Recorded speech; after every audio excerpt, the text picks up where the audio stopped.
तो नमस्कार दोस्तों। और कैसे हैं आप सब। आई होप आप सब अच्छे होंगे और अपनी तैयारी को बहुत ही शानदार तरीके से कर रहे होंगे, है ना। देखिए, आज ये यूपीजीके का प्रैक्टिस सेट नंबर 22 है और इस प्रैक्टिस सेट में मैं आपको टॉप 25 प्रश्नों की प्रैक्टिस कराऊंगा, जहां से आपका डायरेक्टली एक या दो प्रश्न आपको यूपी री एग्जाम में देखने को मिल जाएगा।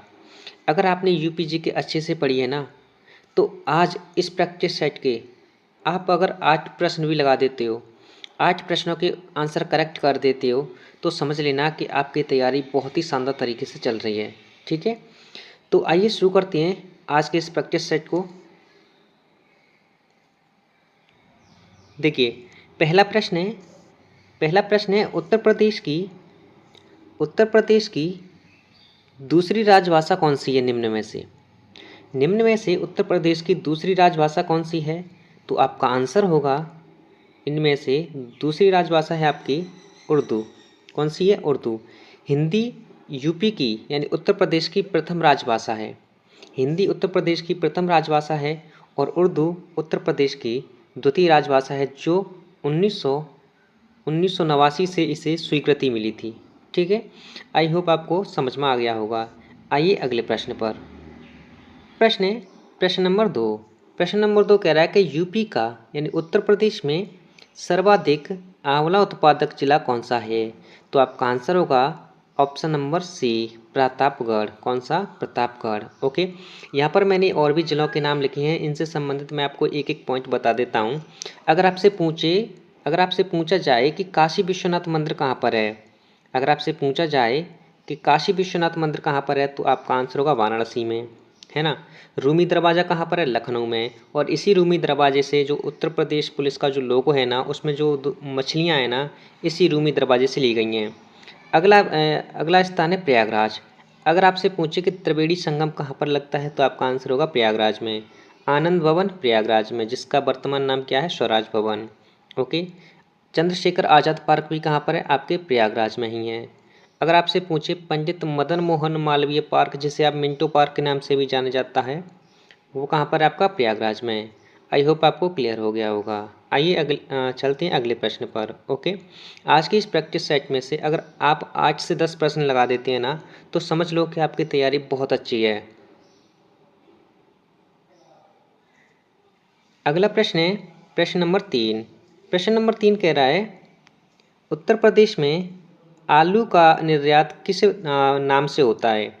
उत्तर प्रदेश में आलू का निर्यात किस नाम से होता है? तो आपका आंसर होगा ताज ब्रांड नाम से। ऑप्शन नंबर सी हमारा करेक्ट आंसर हो जाएगा। ठीक है, आइए चलते हैं अगले प्रश्न पर। अगला प्रश्न है प्रश्न नंबर 4। प्रश्न नंबर 4 कह रहा है उत्तर प्रदेश में भूजल दिवस कब मनाया जाता है। उत्तर प्रदेश में भूजल दिवस कब मनाया जाता है? तो इसका आंसर होगा आपका ऑप्शन नंबर बी, यानी 10 जून को उत्तर प्रदेश में भूजल दिवस मनाया जाता है। ओके, यहीं पर अगर हम बात करें 7 अप्रैल की, तो 7 अप्रैल को मनाया जाता है आपका विश्व स्वास्थ्य दिवस। 7 अप्रैल को विश्व स्वास्थ्य दिवस, 21 फरवरी को अंतर्राष्ट्रीय मातृभाषा दिवस और 12 फरवरी को आप सबको पता होगा राष्ट्रीय युवा दिवस मनाया जाता है। राष्ट्रीय युवा दिवस कब मनाया जाता है? तो आपका आंसर होगा, ये मनाया जाता है आपके 12 फरवरी को। लेकिन इस प्रश्न का आंसर हमारा क्या है? इस प्रश्न का आंसर है हमारा 10 जून, यानी ऑप्शन नंबर बी हमारा करेक्ट आंसर होगा। आइए चलते हैं अगले प्रश्न पर। अगला प्रश्न है प्रश्न नंबर 5 कह रहा है कि उत्तर प्रदेश के किस जिले में लंगड़ा आम फेमस है। तो उत्तर प्रदेश के वाराणसी जिले में लंगड़ा आम फेमस है। अब जो मैंने स्थान लिखे हैं, जैसे कानपुर है, मथुरा है, आगरा है, इनके बारे में एक एक दो दो पॉइंट जान लो, जो आपके एग्जाम पॉइंट ऑफ व्यू से बहुत ज़्यादा महत्वपूर्ण रहने वाले हैं। देखिए, अगर आपसे पूछा जाए कि कृत्रिम अंग यानी आर्टिफिशियल अंग किस जिले में बनाए जाते हैं, तो आपका आंसर होगा कानपुर में। ठीक है, काशी विश्वनाथ मंदिर कहाँ पर? वाराणसी में। मथुरा में आपकी सबसे कम वर्षा होती है, ये प्रश्न एक बार पूछा भी गया है।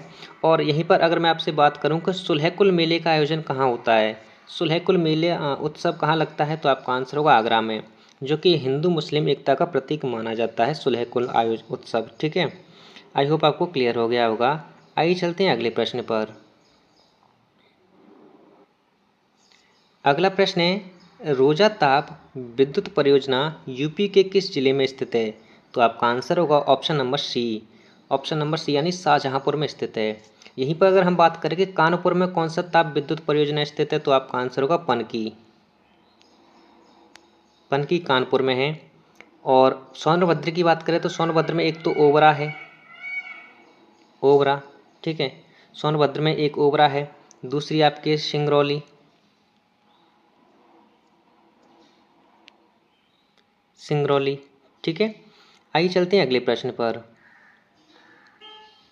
अगला प्रश्न है, अगला बहुत ही शानदार प्रश्न है, उत्तर प्रदेश में राज्यसभा की कितनी सीटें हैं? तो उत्तर प्रदेश में राज्यसभा की टोटल 31 सीटें हैं। तो आपका ऑप्शन नंबर बी आपका करेक्ट आंसर होगा। अब देखो, इनसे संबंधित ये जो मैंने और भी संख्याएं लिखी हैं इनको बता देता हूँ। अगर आपसे पूछा जाए कि उत्तर प्रदेश में लोकसभा की कितनी सीटें हैं, तो आपका आंसर होगा 80 सीटें हैं। विधान परिषद की कितनी सीटें हैं, तो आपका आंसर होगा 100 सीटें हैं। यहीं पर अगर आपसे पूछा जाए कि विधानसभा की कितनी सीटें हैं, पहले 404 थीं, लेकिन अब कितनी हैं वर्तमान में? 403 सीटें विधान परिषद की, सॉरी विधानसभा की सीटें 403। ये राज्यसभा हो गया RS, ये विधान परिषद हो गया VP, ये लोकसभा हो गया यानी LS, ठीक है। आई होप आपको क्लियर हो गया होगा। चलिए अगले प्रश्न पर। अगला प्रश्न है प्रश्न नंबर 9। ये कह रहा है कि उत्तर प्रदेश में पहले महिला विश्वविद्यालय की स्थापना कहाँ की गई है? तो आपका आंसर होगा गोरखपुर में। ऑप्शन नंबर डी आपका करेक्ट आंसर होगा। ऑप्शन नंबर डी आपका करेक्ट आंसर होगा। देखो, अगर आपसे पूछा जाए कि उत्तर प्रदेश का सबसे पश्चिमी जिला कौन सा है, सबसे पश्चिमी जिला कौन सा है, तो आपका आंसर होगा शामली। कौन सा है? शामली, ठीक है। कानपुर तो मैंने आपको बता दिया कि कानपुर में कृत्रिम अंग बनाए जाते हैं, है ना। आज चलते हैं अगले प्रश्न पर। देखिए, ये प्रश्न बहुत ही शानदार प्रश्न है और ये प्रश्न मैंने 2-3 परीक्षा में लगातार देखा है। नौचंदी मेले का आयोजन यूपी के किस जिले में होता है? तो आपका आंसर होगा, इसका आयोजन होता है मेरठ में। Option number B correct answer होगा। देखिए, आगरा में मैंने अभी बताया था सुलहकुल उत्सव का आयोजन होता है। मिर्ज़ापुर में आपका कजरी महोत्सव मनाया जाता है। सहारनपुर उत्तर प्रदेश का सबसे उत्तरी जिला है। सहारनपुर उत्तर प्रदेश का सबसे उत्तरी जिला है, लेकिन इस प्रश्न का आंसर हमारा क्या होगा? इस प्रश्न का आंसर होगा ऑप्शन नंबर बी यानी मेरठ। ओके, आइए चलते हैं अगले प्रश्न पर। अगला प्रश्न है प्रश्न नंबर 11। उत्तर प्रदेश का जनसंख्या घनत्व कितना है? उत्तर प्रदेश का जनसंख्या घनत्व कितना है? तो आपका आंसर होगा option number C. Option number C आपका करेक्ट आंसर होगा 829 व्यक्ति प्रति स्क्वायर किलोमीटर। ओके, चलिए अगले प्रश्न पर। अगला प्रश्न है प्रश्न नंबर 12। रेशम कृषि मेले 2023 का आयोजन कहाँ हुआ और ये आयोजन किसने किया? रेशम कृषि मेला 2023 का आयोजन कहाँ हुआ? तो आपका आंसर होगा, इसका आयोजन हुआ था आपके गोरखपुर में, ठीक है। और इसका आयोजन किया किसने था? तो आपका आंसर होगा CM योगी आदित्यनाथ जी ने। CM योगी आदित्यनाथ जी ने। देखिए, लखीमपुर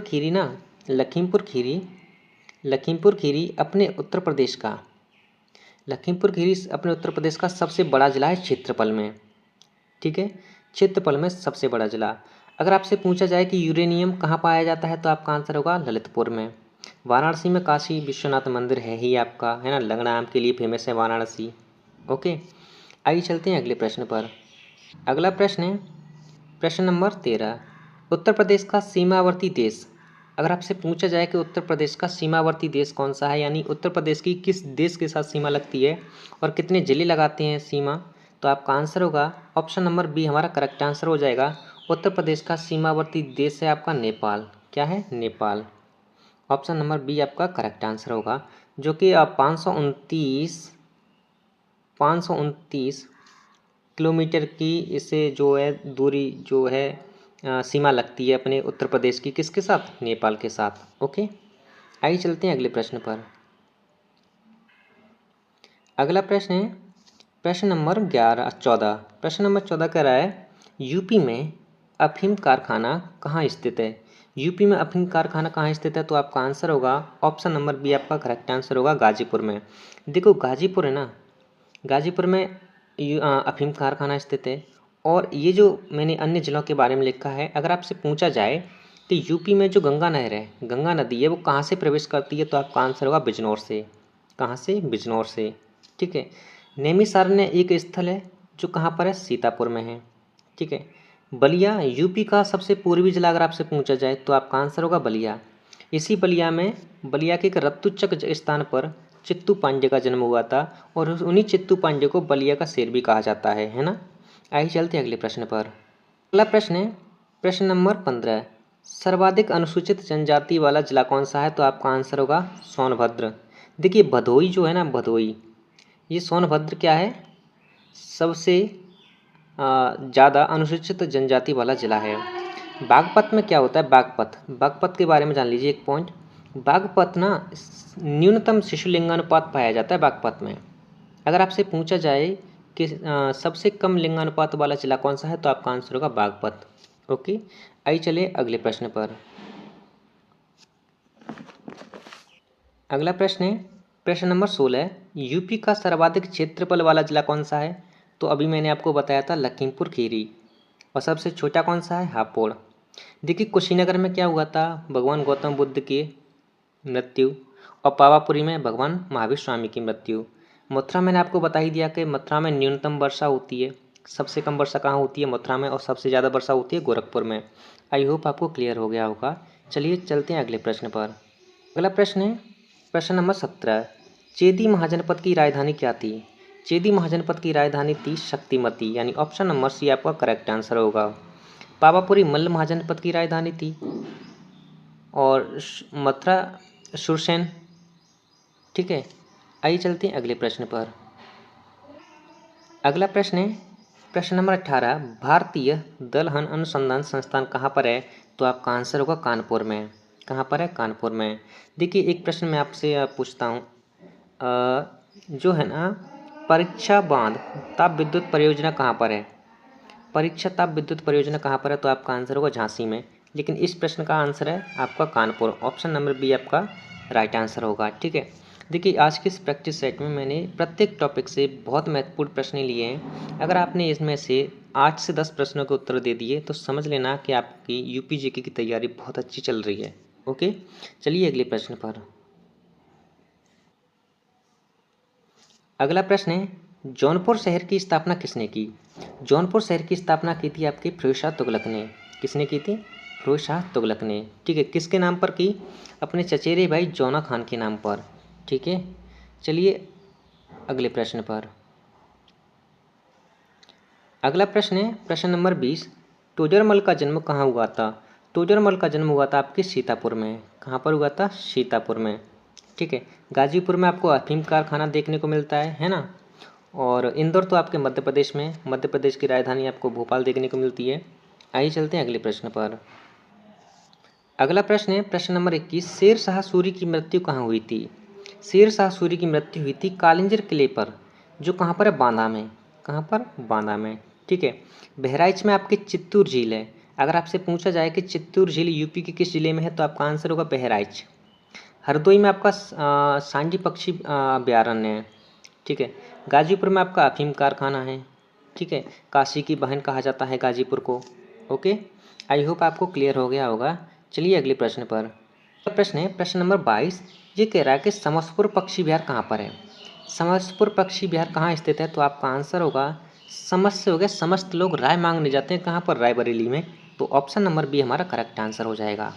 ठीक है, उन्नाव में नवाबगंज पक्षी विहार है। गोंडा में पार्वती दरगाह है। कन्नौज किसके लिए जाना जाता है? इत्र नगरी के लिए जाना जाता है। ठीक है, आई होप आपको मेरी बातें समझ में आ रही होंगी। चलिए चलते हैं अगले प्रश्न पर। देखिए अगला प्रश्न है प्रश्न नंबर 23, बहुत ही शानदार प्रश्न है और बहुत ही इंपॉर्टेंट प्रश्न है। यूपी से निकलने वाला हिंदी का पहला पत्र कौन सा था? यूपी से निकलने वाला पहला हिंदी का पत्र कौन सा था? तो आपका आंसर होगा बनारस अखबार। बनारस अखबार। ठीक है, हिंदी का यूपी से निकलने वाला हिंदी का ये पहला समाचार पत्र था। हंस पत्रिका के संपादक कौन थे? तो आपका आंसर होगा मुंशी प्रेमचंद, है ना। आइए चलते हैं अगले प्रश्न पर। अगला प्रश्न है, सर्वाधिक जनसंख्या घनत्व वाला जिला कौन सा है? सर्वाधिक जनसंख्या घनत्व वाला जिला कौन सा है? तो आपका आंसर होगा गाजियाबाद। और न्यूनतम जनसंख्या घनत्व वाला पूछे तो ललितपुर है। अब देखिए, सर्वाधिक साक्षरता वाला जिला पूछे, सर्वाधिक साक्षरता वाला जिला पूछे तो आपका आंसर होगा गौतम बुद्ध नगर। और न्यूनतम साक्षरता वाला जिला पूछे तो आपका आंसर होगा श्रावस्ती। लेकिन इस प्रश्न का हमारा आंसर क्या है? इस प्रश्न का आंसर है आपका सर्वाधिक जनसंख्या घनत्व पाया जाता है गाजियाबाद में। ठीक है, जो गाजियाबाद एनसीआर के पास स्थित है ना, दिल्ली में। मैं गया हूँ इस गाजियाबाद में, तो मुझे पता है। अगला प्रश्न है, देखिए प्रश्न नंबर 25 कह रहा है कि उत्तर प्रदेश की सबसे पुरानी नहर प्रणाली कौन सी है? तो आपका आंसर होगा पूर्वी यमुना नहर प्रणाली। पूर्वी यमुना नहर प्रणाली है उत्तर प्रदेश की सबसे पुरानी नहर प्रणाली, जिसका निर्माण शाहजहाँ ने करवाया था। ठीक है, इस प्रश्न से संबंधित मैं आपको एक दो प्रश्न और बता देता हूँ। देखिए, अगर आपसे पूछा जाए कि यूपी और बिहार की संयुक्त नहर प्रणाली कौन सी है? तो आपका आंसर होगा गंडक नहर। गंडक नहर यूपी और बिहार की संयुक्त नहर प्रणाली है। ठीक है, शारदा नहर यूपी की सबसे बड़ी नहर प्रणाली है। और सबसे पुरानी नहर प्रणाली कौन सी है? तो आपका आंसर होगा पूर्वी यमुना नहर। ठीक है।